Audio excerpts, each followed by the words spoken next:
விஜயை பொறுத்த வரைக்கும் இனிமே தான் சேலஞ்சே ஸ்டார்ட் ஆக போகுதுங்க. கண்டிப்பாக ஆட்சியை வந்து இழக்க போகிற லெவலுக்கு கூட கொண்டு போய் நிறுத்தத்துக்கான வாய்ப்புகள் உண்டு. இந்த 5 ஆண்டுக்குள்ளவேவா இல்ல? இந்த 5 ஆண்டுக்குள்ளேயே உண்டு. கண்டிப்பாக இழுத்துட்டு போகும். மெஜாரிட்டி இல்லாமல் இருக்கும். 2 பேர் பிடிங்கிட்டு போகிறதுக்கான. சுக்கரன் அப்படின்னாலே பெண் சம்பந்தப்பட்ட கிரகங்க. பெண் சம்பந்தமாக அவர் என்னென்ன வாக்கெல்லாம் கொடுத்துருக்கிறாரோ அந்த வாக்கெல்லாம் நிறைவேற்றுறதுல சேலஞ்ச் கண்டிப்பாக இருக்குங்க. முன்னாள் முதலமைச்சர் மு.க.ஸ்டாலின் வந்து தோத்துருவாரு, அவரோட பதவி பறிக்கப்படும் அப்படின்னு நீங்க வந்து தெரிவிச்சிருந்தீங்க. என்ன ரீசன் அப்படின்னா, திரு ஸ்டாலின் அவர்களுக்கு வந்து அஷ்டம சனி போயிட்டு இருக்குங்க. இனிமே வந்து திரு ஸ்டாலின் அவர்கள் உடல் ரீதியாக மன ரீதியாக இருக்கக்கூடிய பிரச்சனைகளை தான் ஒரு மேஜராக வந்து பார்க்கணும். எதிரிகளை ஹேண்டில் பண்ணணும். கூட இருந்தே குழி பறிக்கிறவங்க ஜாதகத்தில் ரொம்ப ரொம்ப ஜாஸ்தி. அவங்கள ஹேண்டில் பண்ணிக்கிட்டே இருக்கணும். விஜயை மனசால் ஏற்றுட்டு உசுறு புசுராக நினைக்கக்கூடிய அந்த தொண்டர்கள் கண்டிப்பாக கஞ்சனூர் போயிட்டு. இன்னைக்கு நம்ம நிகழ்ச்சியில ஹாஸ்ட்ரோ ராம்ஜி அவர்கள் சிறப்பு விருந்தினராக வந்திருக்கிறார். அவரிடம் நாம் பேசலாம். வணக்கம் சார். வணக்கம் சார். இப்போ வந்து தமிழகத்துல பரபரப்பா பேசப்படுற ஒரு விஷயம் பார்த்தீங்கன்னா, நேற்று நடந்து முடிந்த தமிழக சட்டமன்ற தேர்தல் முடிவுகள் தான். அதுலயும் தாவேக வந்து முதன்மையாக ஒரு வெற்றி பெற்றது வந்து ரொம்ப பேசப்பட்டது. இப்போ சமீபமா நீங்க கடந்த மார்ச் மாதத்துல அது தொடர்பாக ஒரு வீடியோ போட்டிருந்தீங்க. அதாவது தாவேக தலைவர் விஜய் கண்டிப்பா ஜெயிப்பாரு, ஆனா பெரும்பான்மை கிடைக்காது, கூட்டணி ஆட்சி தான் அமையுன்ற மாதிரி துல்லியமா நடந்த விஷயங்களை நீங்க முன்னாடியே கணிச்சிருந்தீங்க. இது எப்படி நீங்க கணிச்சிங்க? அந்த வீடியோவில் நான் என்ன போட்டிருந்தேன்னா, விஜய் ஆட்சி அமைக்கணும்னா கூட்டணி இல்லாமல் ஆட்சி அமைக்க முடியாது. இல்லைன்னா தமிழ்நாடு வந்து ஒரு தொங்கு சட்டசபை தான் அமையறதுக்கான வாய்ப்புகள் இருக்குது அப்படின்னு நான் போட்டிருந்தேன் அந்த வீடியோவில். விஜயோட ஜாதகம் அதை பேசிச்சுங்க. விஜயோட ஜாதகத்தை பொறுத்த வரைக்கும் பார்த்தீங்கன்னா, அவர் வந்து கடக லக்னம் கடக ராசிங்க. ராசியில் வந்து சந்திரனோட செவ்வாய் நீச்சபங்க ராஜயோகம் வாங்கியிருப்பார். இப்போ விஜய்க்கு வந்து சுக்கிர தசை நடந்துகிட்ருக்கு. சுக்கிரன் 11ல் கேதுவோட உட்கார்ந்து சுக்கிர தசை நடத்திக்கிட்டு இருக்கிறாருங்க. சுக்கிரன் விஜயோட லக்னத்துக்கு பாதக அதிபதிங்க. ஸோ ஆட்சி எல்லாம் கொடுக்க முயற்சி பண்ணாலும் கண்டிப்பாக அதில் ஒரு செக் இல்லாமல் கொடுக்க மாட்டார் அப்படிங்கிறது அவர் ஜாதக கட்டத்தோட அமைப்புங்க. அதை தான் அதை அப்படி நான் சொல்லியிருந்தாங்க.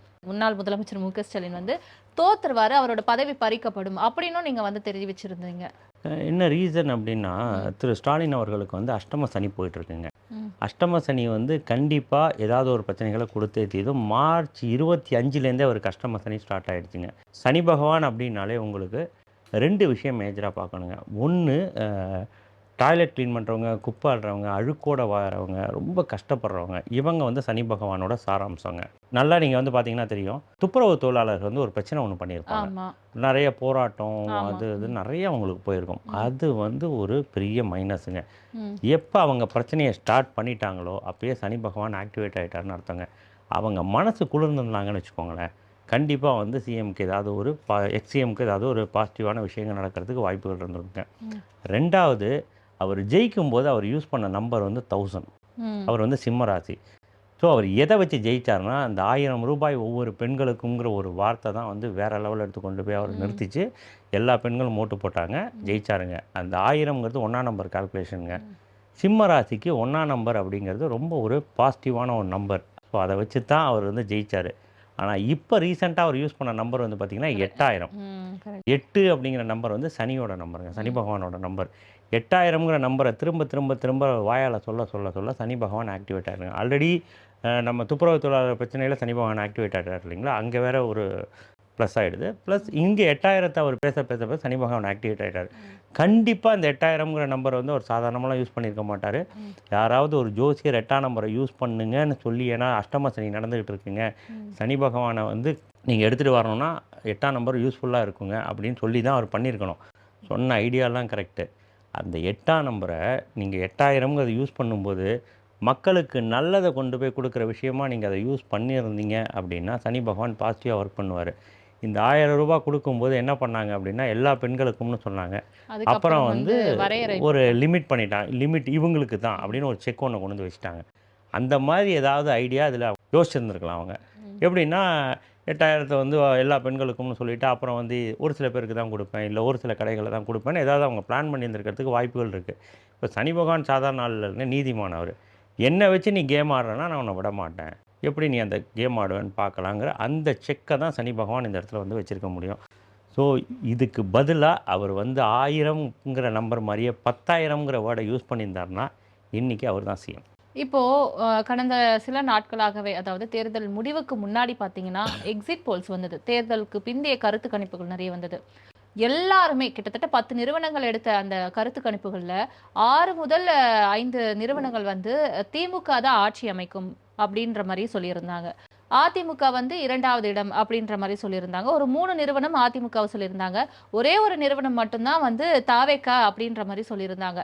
அதாவது யாருமே எதிர்பார்க்கல. கிட்டத்தட்ட தாவேக கட்சியே எதிர்பார்க்கல. தாவேக வெற்றி பெறுமா அப்படின்ற ஒரு சூழ்நிலையில ஒரு ஷாக்கிங் ரிசல்ட் தான் வந்து நம்ம ஹிஸ்டரியில வந்து மேட் ஆயிருக்கு மே 4ஆம் தேதி இல்லையா? இது போல இருக்கும் பொழுது சிஎம் கண்டிப்பா வந்து முதலமைச்சர் அதாவது வெற்றி வாய்ப்பு விஜய்க்கு தான். அவங்க தொண்டர்கள் நீங்க இனிப்பெல்லாம் வாங்கிக்கோங்க, பட்டாசெல்லாம் வாங்கிக்கோங்கன்னு நீங்க வந்து சொல்லியிருந்தீங்க முன்னாடி இருந்த வீடியோல. எப்படி அது? அது திரு விஜய் அவர்களோட ஜாதகம் தாங்க அது பேசுதுங்க. ம். சுக்கிர திசையில கேதுவோட சேர்ந்து உட்கார்ந்துருக்கிறாங்க. சுக்கிரன் 11ல வலுத்து உட்கார்ந்துருக்கிறாருங்க. ம். சுக்கிர திசைங்கிறது பாதகாதிபதி திசையாக இருந்தாலும் அவருக்கு சூப்பராக ஆக்டிவேட் ஆகிறாரு. சூரியனோட நட்சத்திரம் வாங்கி உட்கார்ந்துருக்கிறாரு. சூரியன் 12ல உட்கார்ந்துருக்கிறாருங்க. குரு பகவான் அவரோட 6ஆம் அதிபதி 8ல உட்காந்து 12ஆம் இடத்த பார்க்குறாரு. ஸோ 6, 8, 12 காம்பினேஷன் ஆகுது. ம். குரு புக்தி இப்போ போயிட்டுருங்க. ம். சுக்கிரன் குரு காம்பினேஷனுங்க. சுக்கிரன்கிறது அசுரகுரு, குருங்கிறது தேவகுருங்க. இவங்க 2 பேரோட காம்பினேஷன் ஒரு பெரிய சேலஞ்சுங்க. நிறையா பேருக்கு இது ஜாதக அமைப்பில் இருந்தால் அவங்க கண்டிப்பாக வாழ்க்கையில் ஒரு நாள் ஜெயிச்சே தீருவாங்க, அதிர்ஷ்டத்தை அடைஞ்சே தீருவாங்க. அந்த மாதிரியான 6, 8, 12 கனெக்டிவிட்டிங்கிறது ஒரு ஜாதகத்தில் ஒரு முக்கியமான ஒரு கேமுங்க. திடீர் அதிர்ஷ்டத்தை கொடுத்தே தீரும். 2வது செவ்வாய் வந்து நீச்சபங்க ராஜயோகம் அவர் ஜாதகத்தை ம். பொறுத்த வரைக்கும். கடக லக்னத்துக்கு யோகாதிபதியே செவ்வாய் தாங்க. 5, 10 கூட நீச்சபங்க ராஜவாங்க பவர்ஃபுல்லாக உட்கார்றாங்க. 5ல் ராகு உட்கார்ந்துருக்கிறாரு. இதெல்லாம் வச்சு ஒரு சின்ன கால்குலேஷன் போட்டு தான் கண்டிப்பாக திரு விஜய் அவர்கள் தான் சிஎம். அந்த ம். இடத்துக்கு அவர் வந்தே தீருவார். 200% நீங்கள் எல்லாரும் வெடி வாங்கி வச்சுக்கோங்க, கேக் வாங்கி வச்சுக்கோங்க, ம். என்ஜாய் பண்ணுங்கங்க. அதை வச்சு அந்த கால்குலேஷன் வச்சு தாங்க நான் போட்டேன். மற்றபடி திரு எடப்பாடி அவர் ஜாதகத்தையும் பார்த்துருந்தேன், ஸ்டாலின் ஜாதகத்தையும் பார்த்துருந்தேன். உதயநிதி ஜாதகம் கொஞ்சம் நல்லா இருந்ததுங்க. பட் அவர் வந்து டைரக்ட் சிஎம் நிற்கலை. இப்போ சிஎம் இதுக்கு நின்னதே வந்து பார்த்தீங்கன்னா 4 பேர். ம். சீமான் ஒருத்தர், மு.க. எடப்பாடி, ஸ்டாலின், மு.க. ஸ்டாலின், எடப்பாடி. எடப்பாடி. ஸோ இவங்க 4 பேரோட ஜாதகத்தையும் பார்க்கும்போது திரு விஜய் அவர்கள் ஜாதகம் கொஞ்சம் க்ளீனாக இருந்தது. மு.க. ஸ்டாலின் அவர்களுக்கு வந்து அஷ்டம சனி போயிட்டு இருந்ததுங்க. நம்ம எடப்பாடி அவர்களுக்கு வந்து பார்த்திங்கன்னா 7ல் போய் சனி உட்காந்துருந்தாருங்க. 7ல் சனி உட்காந்துருக்கும்போது கண்டிப்பாக கூட இருக்கிறவங்க எல்லாருமே பிரச்சனை பண்ணுவாங்க. மறைமுக வேலைகளை எல்லா வேலையுமே பார்ப்பாங்க. சனி அவரோட ராசியை பார்த்துக்கிட்டு இருந்தார். எல்லா பிரச்சனைகளுமே இருந்தது. பட் இந்த மாதிரி எந்த பிரச்சனைகளுமே இல்லாத ஒரே ஒரு ஜாதகம் திரு விஜய் அவர்களோட ஜாதகம் தாங்க. ம். ஸோ இதெல்லாம் வச்சு கால்குலேட் பண்ணி தாங்க நான் அதை பேசினேன். அதே போல தேர்தல் சமயத்துல வந்து தாவேகா தலைவர் விஜய் வந்து திருச்சியில் இருக்கும் பொழுது தேவாலயத்துக்கு போன விஷயமா இருக்கட்டும், அம்மன் கோவில்ல போய் வழிபட்ட விஷயமா இருக்கட்டும், தேர்தல் முடிந்ததுக்கு அப்புறம் அந்த ஒரு வார காலகட்டத்துல மும்மதங்களையும் வழிபடுற மாதிரி அவர் வந்து சில விஷயங்கள்லாம் பண்ணாரு. ஆன்மீக பயணத்துல அதிகமா ஆர்வம் வந்து காட்டினாரு. இதெல்லாம் எதுக்கா இருக்குன்ற மாதிரி? கண்டிப்பாக ஏன்னா ஒரு ஜாதகம் அந்த மாதிரியான அமைப்புங்க. ஏன்னா ம். குரு வந்து 6ஆம் அதிபதி 8ல் போய் உட்காந்துருக்கிறாருங்க. ம். ப்ளஸ் அங்கேருந்து வந்து சுக்கிரன் அவரோட ஜாதகத்தில் சுக்கிரன் கேது காம்பினேஷனுங்க. அந்த கேது எங்கெங்கெல்லாம் போய் சேர்றாரோ அந்த இடத்துலலாம் வந்து ஆன்மீகத்தை வந்து டேக் ஆஃப் பண்ணி விட்டுருவாருங்க. சுக்கிர தசையில் கேது வந்து கூடயே உட்காந்துருக்கிறதுனால கண்டிப்பாக திரு விஜய் அவர்கள் ஆத்மார்த்தமாக எல்லா கடவுள்களையும் கும்பிடக்கூடிய ஒரு தலைவராகத்தான் இருப்பார். எல்லா மதத்தையும் மெச்சூர்டாக வணங்குற ஒரு கேரக்டராக தான் அவர் இருப்பாருங்க. இப்போ விஜய் ஆட்சியை வந்து எப்படி அமைக்க போறாரு? ஏன்னா இப்ப வந்து கிட்டத்தட்ட ஒரு தொங்கு சட்டசபைன்ற ஒரு நிலை வந்து உருவாகி இருக்கு. அதாவது கூட்டணிகள் வந்தா மட்டுமே வந்து அந்த முதலமைச்சர் அந்த ஆட்சி அமைக்கக்கூடிய ஒரு நிலை வந்து உருவாகி இருக்குல்ல. இதுக்கப்புறம் விஜய் வந்து எந்த மாதிரி ஒரு ஆட்சியை கொடுக்க போறாரு? அவருக்கு வரக்கூடிய சிக்கல்கள் எப்படி இருக்கும்? இதுதாங்க நான் வந்து மார்ச் மாதமே சொல்லியிருந்தேன். கண்டிப்பாக ஒரு தொங்கு சட்டசபை தான் அமையும்னு சொல்லிட்டு, இது நிறையா பேர் வந்து வேறு காம்பினேஷனால் பொலிட்டிக்கலாக பேசியிருந்தாங்க. நான் ஒரு அஸ்ட்ராலஜிக்கல் காம்பினேஷனை வச்சு தான் தொங்கு ம். சட்டசபை தான் அமையும்னு சொல்லி பேசியிருந்தேன். விஜயை பொறுத்த வரைக்கும் இனிமே தான் சேலஞ்சே ஸ்டார்ட் ஆக போகுதுங்க. சுக்கிரன் ஒரு விஷயத்தை கொடுத்துட்டு பாதகாதிபதிங்க. அது ஓகே. ம். சம்மந்தமான எல்லா செக்கையும் வந்து இனிமேல் வைக்க ஆரம்பிப்பாருங்க. ம். இந்த அடுத்த 5 வருஷம் அவருக்கு வந்து முள்ளு மேலே விழுந்த சேலை மாதிரி தாங்க. ரொம்ப கேர்ஃபுல்லாக ஹேண்டில் பண்ணணும். சுக்கிரன் அப்படின்னாலே பெண் சம்மந்தப்பட்ட கிரகங்க. பெண் சம்பந்தமாக அவர் என்னென்ன வாக்கெல்லாம் கொடுத்துருக்கிறாரோ அந்த வாக்கெல்லாம் நிறைவேற்றுறதுல சேலஞ்ச் கண்டிப்பாக இருக்குங்க. கண்டிப்பாக அந்த வாக்கெல்லாம் அவர் ஃபஸ்ட்டு ஸ்டெப்பாக அதை தாங்க கையில் எடுத்து நிறைவேற்றணும். நிறைய விஷயம் 2500 கொடுத்துருக்கேன்னு சொல்லுது, சிலிண்டர் ஆகட்டும், தமிழ்நாடு ஃபுல்லாக இதாகட்டும், ரேப்பு அந்த மாதிரி பெண்களுக்கு எகெயின்ஸ்டான விஷயங்கள் எல்லாத்தையும் நான் ப்ரொடெக்ட் பண்ணுவேன்னு அவர் சொன்ன அந்த இதுவாகட்டும், படிப்பு சம்மந்தமாக, தாலி சம்மந்தமாக நிறையா விஷயம் அவர் பெண்களை சார்ந்தே தான் நிறையா சொல்லியிருப்பாங்க. நீங்கள் ஆமா. வாட்ச் பண்ணிங்கனாலே தெரியும். ஸோ பெண்கள் சம்மந்தப்பட்ட விஷயத்தை அவர் எவ்வளவு தூரம் க்ளீனாக ஹேண்டில் பண்ணுறாரோ அதை வச்சு தான் அவரோட பிரச்சனைகள் குறைய ஆரம்பிக்குங்க. அதே மாதிரி இன்னொன்று விஷயம், யாருமே பேசாத ஒரு விஷயம் வந்து பார்த்திங்கன்னா, நம்ம கரூரில் ஒரு 41 ஆமா. ம். பேர் இறந்தாங்க. அது அதை பற்றி எல்லாருமே வந்து வேறு பாயிண்ட் ஆஃப் வியூவில் பேசியிருந்தாங்க. இப்போ ஆக்சுவலி கரூர்ல இப்படி ஒரு இன்சிடென்ட் நடந்ததுல அவர் வந்து ஒரு பேச்சும் வந்தது என்னன்னா தாவேக தலைவர் விஜய் வந்து ஜோதிடரை பின்பற்றி தான் பல விஷயங்களை எடுத்துட்டு வராரு, அவர் எடுக்கிற முயற்சிகள்லாம் எடுத்துட்டு வராரு அப்படின்னு ஒரு பேச்சும் வந்தது. கரூர் இஷ்யூ நடக்குன்றதும் வந்து அவருக்கு முன்னாடியே தெரியுமா? ஐ மீன் இது போல ஒரு பெரிய ஒரு இன்சிடென்ட் நடக்க போகுது, அதுல இருந்து மீண்டு வர்றதுக்கு இவ்வளவு பிரச்சனைகள்லாம் சந்திக்க வேண்டி இருக்கு அப்படின்ற மாதிரியும் தெரியுது. கரூர் இஷ்யூ முன்னாடியே வருங்கிறத ஐடென்டிஃபை பண்ணியிருக்க முடியாது. ம், பிரச்சனை உண்டுன்னு தெரியும். ஏன்னா அவருக்கு நடத்துகிற சுக்கிரன் வந்து பாதகாதிபதி. ம், ஸோ கண்டிப்பாக பிரச்சனைகளை கொடுக்காம இருக்கவே மாட்டார். செவ்வாய் நீச்சபங்க ராஜயோகம் வாங்கியிருக்கிறாரு. செவ்வாய் வந்து 5-10 குடையவன். வேலை சம்பந்தமாக அவருக்கு பிரச்சனைகள் எப்பயுமே இருந்துக்கிட்டே இருக்குங்கிறது ஒரு விஷயம். 6ஆம் அதிபதி போய் குரு வந்து 8ல் போய் உட்காந்துருக்கிறாரு. ஸோ கண்டிப்பாக வந்து பிரச்சனைகள் இல்லாமல் அவரால் அமைக்கவே முடியாது. அடுத்த வந்து அவர் சுக்கிரதசை முடிகிற வரைக்குமே இந்த பிரச்சனைகள்லாம் அவர் நிறையா வந்து ஃபேஸ் பண்ணிக்கிட்டு தான் இருப்பார். அங்கே இன்னொன்று ஒரு விஷயம் என்னென்னா, பழங்காலத்தில் ஒரு 1000 வருஷத்துக்கு முன்னாடி வந்து பார்த்திங்கன்னா, ஒருத்தர் நாட்டு ஆளணும், ஒருத்தர் முடி சூடணும் அப்படின்னாலே என்ன நடக்கும்? வார் நடக்கும் இல்லைங்களா? இந்த ராஜா போய் அந்த ராஜாவை போய் அடித்து ஜெயிச்சு தான் அந்த இடத்த அவர் அடைய முடியும். இப்போ விஜய் வந்து இப்போ திரு ஸ்டாலின் அவர்களையும் எடப்பாடி பழனிசாமி அவர்களையும் தோற்கடித்து எதிரே பார்க்க முடியாத ஒரு மாசிவான ஒரு வெற்றியை எடுத்து அந்த இடத்துல வந்து உட்காந்துருக்கிறாரு. இது கிட்டத்தட்ட ஒரு வார் தானே. இப்போ அந்த காலத்தில் வந்து நிறையா பேர் வந்து தான் ராஜா ஜெயிக்கணுங்கிற காரணத்துக்காக சோல்ஜர்ஸ் வந்து தன்னோட உயிரை இழப்பாங்க ம், நிறையா பேர். இப்போ இந்த 41 பேரும் கிட்டத்தட்ட நீங்கள் அந்த காலத்து ஒரு ராஜாவாக நீங்கள் விஜயை திங்க் பண்ணீங்க அப்படின்னா, ம். தான் ராஜா ஜெயிக்கணுங்கிறதுக்காக உயிரிழந்த காவலாளிகள் சோல்ஜர்ஸ். ஓகே. ம், ஸோ இந்த மாதிரி அந்த காலத்தில் தான் ஜெயிக்கணுங்கிறதுக்காக உயிரிழந்த காவலாளிகளோட ம். குடும்பங்களை அந்த ராஜா அப்படி எடுத்து அவங்களோட வாழ்க்கையை அந்த பர்சன் இருந்தால் அவங்க ஃபேமிலி எப்படி இருக்குமோ அதை விட ஒரு சந்தோஷமான ஒரு நிலையில தான் அந்த காலத்தில் ராஜா வந்து தன்னோட குடும்பத்தை விட அவங்க குடும்பத்தை ரொம்ப முக்கியமாக எடுத்து தான் வந்து ராஜா அந்த காலத்தில் நடத்திட்டு போவார். இதுதான் யுத்தத்தோட பேஸ் தர்மமே. அந்த மாதிரி திரு விஜய் அவர்கள் இந்த 41 பேர் இறந்தவங்களோட குடும்பங்கள் இப்போ அந்த 41 பேர் வீட்லேயும் வந்து பார்த்திங்கன்னா மனைவி இருந்திருக்கலாம், தங்கச்சிங்க இருந்திருக்கலாம், அம்மா இருந்திருக்கலாம். ஆண் கூட என்ன பண்ணுவான் அப்படின்னா ரெகுலர் வாழ்க்கையில் அவன் வாழ ஆரம்பிக்கும் போது இது எல்லாத்தையும் மறந்துட்டு போயிடுவான். இந்த பாசம்னாலே பெண்கள் தான். ம். அம்மா, மனைவி, கூட பிறந்த அண்ணன் தங்கச்சி. ஸோ இவங்க கண்லேருந்து தண்ணி கொட்டிக்கிட்டே தான் இருக்கும். அவங்கள நினைக்கும் போதெல்லாம் அழுதுகிட்டே இருப்பாங்க. அவங்க அழுக மறைக்கிற லெவலுக்கு அவங்க குடும்பத்துக்கு எப்படி விஜய் பார்த்துக்க போகிறாருங்கிறத வச்சு தான் இந்த சுக்கிரனோட பாதிப்பு குறைய ஆரம்பிக்கும். அதுக்கான பரிகாரம் எல்லாமே இருக்குது. எந்த கோயிலுக்கு போகணும், எந்த நேரம் அவர் போகணும், எந்த ஹோரையில் போகணும், எந்த கிழமையில் போகணும், யாரெல்லாம் கூட கூப்பிட்டு போகணும், கூப்பிட்டு போகக்கூடாது, இந்த மாதிரியான விஷயங்கள்லாம் இருக்குது. இதை வந்து நம்ம பப்ளிக்கில் ஓப்பனாக ஒருத்தரோட பர்சனல் ஜாதகத்தை நம்ம பேச முடியாது. ஸோ அதெல்லாம் கரெக்டாக அவர் பண்ணாருன்னா தான் இந்த தாக்கத்திலேருந்து அவர் குறைஞ்சி, ஏன்னா ஒரு பயங்கர சுற்றி எதிரிகள் விஜயோட ஜாதக பிரகாரம் வந்து எப்பயுமே எதிரிங்க கூட இருந்துக்கிட்டே இருப்பாங்க. சுற்றி அவரை எப்படா அழுத்தலாங்கிற லெவலுக்கு பார்த்துக்கிட்டே இருப்பாங்க. முள்ளு மேலே ஊந்த சேலைன்னு சொல்லிட்டேன். ரொம்ப கேர்ஃபுல்லாக ஒவ்வொரு ஸ்டெப்பும் எடுத்து வைக்க வேண்டிய ஜாதகம் அது. கண்டிப்பாக நல்லாட்சி அவர் கொடுத்தே தீருவார். பட் இந்த பரிகாரங்கள்லாம் அவர் கண்டிப்பாக பண்ணிக்கிட்டே ஆகணும். ஓகே. விஜய் வந்து நல்லாட்சி கொடுத்து திருவாரு. ஓகே. இது வந்து மக்களுக்கு ஒரு எதிர்பார்ப்பு. சில பேருக்கு வந்து என்ன பண்ண போறாங்கன்ற ஒரு கேள்வி அப்படியே இருக்கு. அவருக்கு கொடுத்திருக்க அந்த ஏகோபித்த ஆதரவு இருக்குல்ல, இந்த தேர்தல்ல ஒரு மாற்று கட்சி, அதாவது திராவிடம் இல்லாத ஒரு மாற்று கட்சிக்கு அந்த ஆதரவு இருக்குல்ல, இது வந்து கான்ஸ்டன்ட்டா நீடிக்குமா? இல்ல நடுவுல வந்து அந்த ஆதரவெல்லாம் வந்து பின்வாங்கப்படுமா? அந்த மாதிரி ஒரு சூழ்நிலை உருவாக வாய்ப்பு இருக்கா? கண்டிப்பாக ம். ஆட்சியை வந்து இழக்க போகிற லெவலுக்கு கூட கொண்டு போய் நிறுத்தத்துக்கான வாய்ப்புகள் உண்டு. இந்த சுக்கிர ஓகே. திசையில் ம். கண்டிப்பாக அந்த எட்ஜ் வரைக்கும் இந்த இழுத்துட்டு 5 ஆண்டுக்குள்ளவேவா இல்ல? இந்த 5 ஆண்டுக்குள்ளேயே உண்டு. கண்டிப்பாக இழுத்துட்டு போகும். ம். மெஜாரிட்டி இல்லாமல் இருக்கும். 2 பேர் பிடிங்கிட்டு போகிறதுக்கான, ஏன்னா மெஜாரிட்டி இல்லாத ஆட்சி நீங்கள் நல்லா வாட்ச் பண்ணிங்கன்னா தெரியும். ம். திரு விஜய் அவர்கள் மாசி வெற்றி பெற்றிருக்கிறாரு. ம். அவரால் நிரந்தரமாக ஒரு மெஜாரிட்டியோட ஆட்சி அமைக்க முடியல. ம்.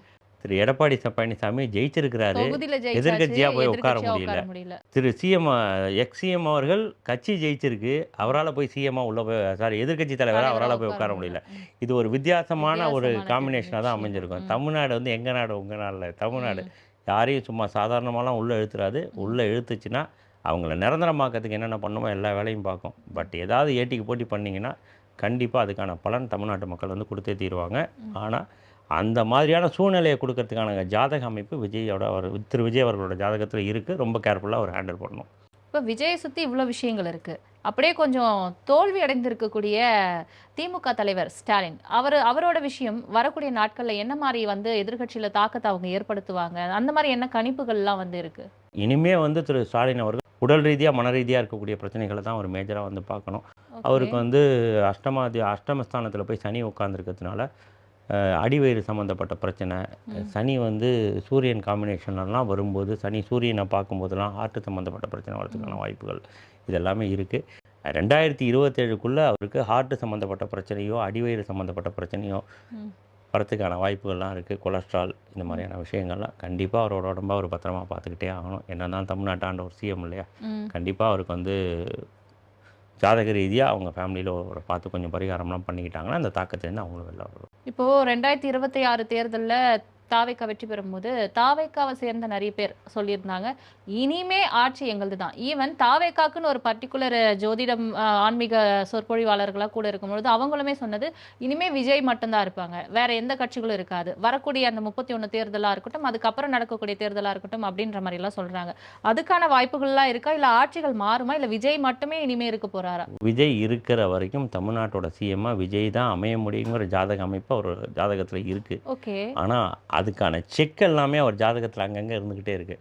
கரெக்டாக அதுக்கான பரிகாரங்களை அவர் பண்ணிக்கிட்டாருன்னா மட்டும்தான் அவரால் சர்வே பண்ணிட்டு போயிட்டே இருக்க முடியும். கண்டிப்பாக ஒரு நல்ல ஆட்சி அவரால் வந்து கொடுக்க முடியும். அதில் எந்த விதமான டவுட்டுமே கிடையாது. நல்ல இது வரைக்கும் யாருமே பார்க்காத ஒரு லீடரை, யாருமே பார்க்காத ஒரு ராஜா மாதிரியான ஒரு ஆட்சியை வந்து அவரால் இங்கே தமிழ்நாட்டில் கொடுக்க முடியும். அதுக்கான எல்லா அமைப்புகளுமே இருக்குது. எதிரிகளை ஹேண்டில் பண்ணணும். கூட இருந்தே குழி பறிக்கிறவங்க ஜாதகத்தில் ரொம்ப ரொம்ப ஜாஸ்தி. அவங்கள ஹேண்டில் பண்ணிக்கிட்டே இருக்கணும். இந்த குரு பயிற்சி இப்போ மே மாதத்தில் வரப்போகிற குரு பயிற்சி வந்து குரு ராசி மேலேயே வந்து உட்கார்றாரு. எக்கச்சக்க மென்டல் ப்ரெஷர் ரொம்ப ஹையாகிடும். எந்த விஷயத்தை தொட்டாலும் இடியாப்ப சிக்கல் மாதிரியே அவருக்கு ஒரு ஃபீல் ஆகிக்கிட்டு இருக்கும். அது ஆட்சி ஆரம்பிக்கும் போது இருக்கும். டிசம்பர் மாதம் வந்து கேது வந்து ராசி மேலேயே ஏறி உட்கார்றாரு. கோடீஸ்வர யோகம்னு கூட சொல்லுவோம். என்னதான் இருந்தாலும் கேது வந்து தலையில் ஏறி உட்காரும்போது மென்டல் ப்ரெஷர், டென்ஷன் ரொம்ப ஹையாக கொடுத்து விட்ருவார். அதே சமயத்தில் என்ன பார்க்க வேண்டிய விஷயம்னா, ராகு போய் 7ஆம் இடத்துல உட்காருவார். 7ஆம் இடத்துல உட்காரக்கூடிய ராகு, 7ஆம் இடம்ங்கிறது வந்து பார்த்திங்கன்னா மனைவி, முதுகு தண்டுவடம் அண்டு பிஸ்னஸ் பார்ட்னர்ஸ், ஃப்ரெண்ட்ஸு, கூட்டணி இதெல்லாம் பற்றி பேசக்கூடிய இடம்ங்க. அங்கே போய் ராகு உட்காரும்போது பிரம்மாண்டமான கூட்டணியை கொடுத்தாலும் பின்னாடியே பிரம்மாண்டமான பிரச்சனைகளை கொடுக்கறதுக்கான வாய்ப்புகள் இருந்துக்கிட்டே இருக்கும். குரு பார்வை இருக்கும்போதெல்லாம் அது நல்லாயிருக்கும். குரு பார்வை விலகும் போதெல்லாம் ராகு வந்து பிரச்சனைகளை க்ரியேட் பண்ணுவார். அப்போ இந்த கூட்டணி அமைக்கிறவங்களாம் சின்ன சின்ன தளதளப்பை ஏற்படுத்திக்கிட்டே இருக்கிறதுக்கான வாய்ப்புகள் இருக்குது. இப்போ தாவேக்காவை பத்தி பேசியிருக்கோம், திமுக பத்தியும் பேசியிருக்கோம். ஏடிஎம்கே வந்து இனி வரும் காலங்கள்ல எப்படி இருக்கும்? ஏன்னா 3வது இடத்துக்கு தள்ளப்பட்டிருக்காங்க. ஒரு திராவிட கட்சி, ஒரு ஆண்ட கட்சி பிளஸ் எதிர்க்கட்சியா இருந்த கட்சி. இது வந்து ஜாதகத்துல கணிப்புகள் என்ன சொல்லுது ஏடிஎம்? இன்னும் ஒரு 15 மாதத்தில் திரு எடப்பாடி ஐயா அவர்களுக்கு வந்து பார்த்திங்கன்னா அஷ்டம சனி ஸ்டார்ட் ஆகிடும். இந்த 2027 ஜூன் ஜூலைக்கு அப்புறம் அவருக்கு அஷ்டம சனி ஸ்டார்ட் ஆகிடும். இப்போ குரு வந்து 11ஆம் இடத்துக்கு வரப்போகிறாரு. திடீர்னு ஏதாவது ஒரு நல்ல விஷயம் நடக்கிறதுக்கான வாய்ப்புகள், மிராக்கிள்ஸ் மாதிரி ஏதாவது என்ன வேணாலும் நடக்கலாம். அது எடப்பாடி ஐயாவுக்கு ஃபேவரான, அவர் மனசுக்கு பிடிச்ச மாதிரியான ஒரு விஷயம் வந்து இந்த ஜூன் மாதத்துக்கு அப்புறம் நடக்கிறதுக்கான வாய்ப்புகள் எல்லாமே இருக்குது. இந்த ஜூன் ஸ்டார்டிங்லேருந்தே சொல்லலாம்னு வச்சுக்கோங்களேன். பட் 2027 ஜூலை அடுத்த சனி பயிற்சிக்கு அப்புறம் அவர் ரொம்ப கேர்ஃபுல்லாக இருக்கணும். உடல் ரீதியான பிரச்சனை வரதுக்கான வாய்ப்புகள் இருக்குது. இந்த ஆட்சியே வேணாண்டா போடா, இந்த இதுவே கட்சியே வேணாண்டா போடான்னு ஒதுங்கி போய் உட்கார்ந்து ஒரு மாதிரி மனசளவில் சோர்ந்து போய் உட்கார்றதுக்கான வாய்ப்புகள் எல்லாமே இருக்குங்க. இப்போ ஒரு பெரிய ஆதரவு கொடுத்து தாவேக்கா தலைவர் விஜய்க்கு வந்து ஓட்டுகள் வந்து விழுந்திருக்கு. அதே போல அவரும் வந்து இப்போ கிட்டத்தட்ட சிஎம்கான அந்த போட்டியில வந்து முன்னாடி போயிட்டு இருக்காரு. அது நடக்கவும் போகுது, கூட்டணி அமைஞ்சு நடக்கவும் போகுது. தொண்டர்கள்லாம் வந்து இதே போல தான் தாவேக்காக்கு ஆதரவு தெரிவிக்கணுமா? இன்னும் அவங்க என்னென்னலாம் பண்ணணும்? கண்டிப்பாக. இது வந்து என்னென்னா, திரு விஜய் அவர்களுக்கு வந்து பார்த்திங்கன்னா, எல்லா தொண்டர்களும் ஓட்டு போட்டு அவரை சிஎம் ஆக்கி உட்கார வச்சு அழகு பார்த்துட்டாங்க. அவ்வளோதான், நமக்கு பிடிச்ச சிஎம் ஆகிட்டாருன்னு இவங்க எல்லாரும் வேலைக்கு வந்து அவங்கவுங்க வாழ்க்கையை பார்த்துட்டு போயிட முடியாதுங்க. என்ன ரீசன்னா, திரு விஜய் அவர்களோட ஜாதகம் அந்த மாதிரி தொண்டர்களோட எப்பயுமே கனெக்ட் ஆகியே இருக்க வேண்டிய ஒரு ஜாதகம். எப்பயுமே இவங்க அவருக்கு பூஸ்ட் கொடுத்துட்ருக்க வேண்டிய ஜாதகமுங்க. உண்மையிலேயே திரு விஜய் அவர்கள் நல்லாச்சு நம்ம நினச்ச மாதிரி கொடுக்கணும்னு நினச்சாங்க அப்படின்னா, யாரெல்லாம் விஜய் மேலே உசுருக்கு உசுராக மனசு வச்சு ஓட்டு போட்டாங்களோ இவங்க எல்லாரும் கஞ்சனூரில் இருக்கக்கூடிய சுக்கிர ஸ்தலத்துக்கு ஒரு வெள்ளிக்கிழமை அன்றைக்கி போய் திரு விஜய் அவர்கள் பேரில் அர்ச்சனை பண்ணணுங்க. அதே மாதிரி சுக்கிரன் பாதகாதிபதி அப்படிங்கிறதுனால அந்த ஊரில் பாதிக்கப்பட்ட கோயில்னு வந்து பார்த்திங்கன்னா சுயம்புராசர்னு ஒரு கோயில் இருக்குது. கஞ்சனூரில் சுயம்புராசர்னு ஒரு கோயிலுங்க. அந்த கோயிலில் போயிட்டு அந்த கோயிலில் இருக்கக்கூடிய சிவனுக்கு பன்னீர் அபிஷேகத்துக்கு வாங்கி கொடுக்குறோங்க. அது என்ன ரீசன் அப்படின்னாக்க, சுக்கிரன் வந்து வாங்கியிருக்க நட்சத்திரம் வந்து கிருத்திகையோட நட்சத்திரம். கிருத்திகையோட அதிபதி வந்து சூரியன். ஸோ சூரியன் வந்து சிவனோட கனெக்ட் ஆவாருங்க. ஸோ சுக்கிரன் அப்படின்னாலே மனசு ஒரு மாதிரி என்ஜாய்மெண்ட்டு இது சம்மந்தப்பட்ட விஷயம். 11ஆம் இடம் அதீத ஆசை இது சம்மந்தப்பட்ட. ஸோ உங்கள் மனசுக்கு பிடிச்ச மாதிரி திரு விஜய் அவர்கள் ஆட்சி அமைக்கணும்னு நினச்சிங்கன்னா, கண்டிப்பாக விஜயை ரசிக்கக்கூடிய, விஜயை மனசால் ஏற்றுட்டு உசுராக நினைக்கக்கூடிய அந்த தொண்டர்கள் கண்டிப்பாக கஞ்சனூர் போயிட்டு சுக்கிரனுக்கு விஜய் பேரில் ஒரு அர்ச்சனையை பண்ணிவிட்டு நேராக வந்து சுயம்புராசர் கோயில் வந்து அந்த சிவனுக்கு ஒரு 50 ரூபாய்க்கு ஒரு பன்னீரை வாங்கி அந்த சிவனுக்கு ஒரு அபிஷேகத்தை பண்ணிட்டு வந்துக்கிட்டு இருந்தாலே போதுங்க. கண்டிப்பாக இந்த ஆட்சி சூப்பராக இருக்கும். நிச்சயமா. அதாவது விஜய்க்கு என்னெல்லாம் நடக்க போகுதுன்றத ரொம்ப துல்லியமா முன்னாடியே சொல்லியிருந்தீங்க. அதே போல இனி என்னெல்லாம் நடக்க போகுதுன்றதையும் நிறைய விஷயம் இப்போ பகிர்ந்திருந்தீங்க. இந்த நிகழ்ச்சி ரொம்ப சிறப்பாகவே போச்சு. மீண்டும் மற்றொரு நிகழ்ச்சியில சந்திக்கலாம் சார். வணக்கம். தேங்க்யூ. நேயர்களே, மீண்டும் மற்றொரு நிகழ்ச்சியில் சந்திக்கலாம். வணக்கம்.